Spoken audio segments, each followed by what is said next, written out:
Place each fractional measurement above its value on the line plot. Look closely at this inlet.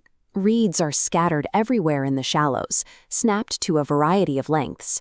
Today, watch the scene carefully. The numbers and symbols are part of the world, so the structure can be seen before it is named.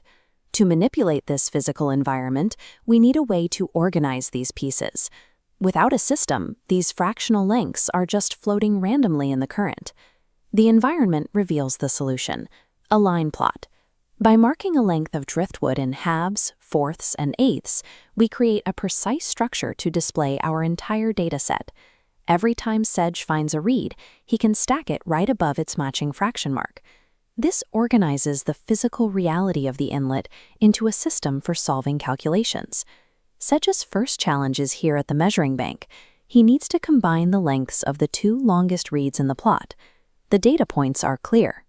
The longest reed measures 7/8 of a unit, and the next longest measures 3/4 of a unit.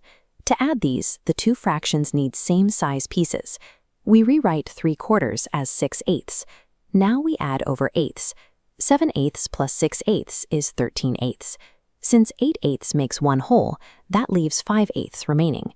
The two reeds together measure 1 and 5/8 of a unit. Converting measurements into eighths allows us to physically combine two different fractional data points. At the eighths mark line, the physical challenge shifts. Sedge is no longer combining lengths, he is comparing them. We take the opposing data points from the plot. The longest reed is 7/8 of a unit, and the shortest is 1/4 of a unit. Determining how much longer requires subtraction. We give both lengths same-size pieces, meaning 1/4 becomes 2/8.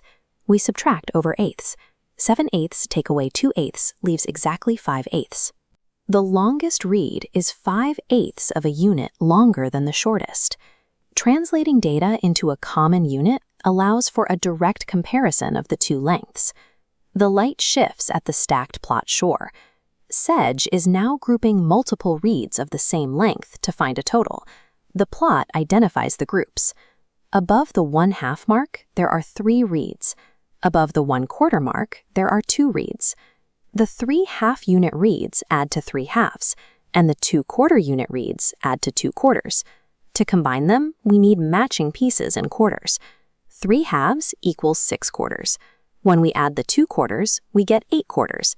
8 quarters equals exactly 2 wholes. Laid end to end, the 5 reeds measure 2 whole units.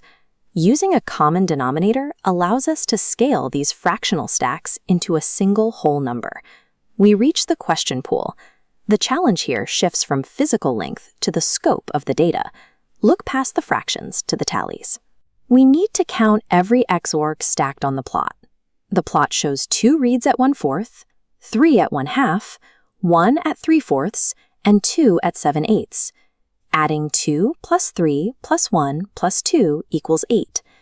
Each X represents one measured reed, revealing the total quantity Sedge gathered. The line plot records 8 measured reeds.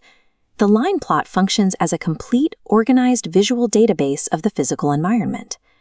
Pulling back, the inlet now reveals a continuously mapped landscape, with every reed accounted for in its proper place.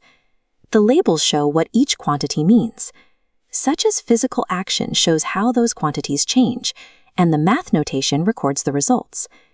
Establishing same-sized parts is what makes it possible to combine, compare, and scale fractional data.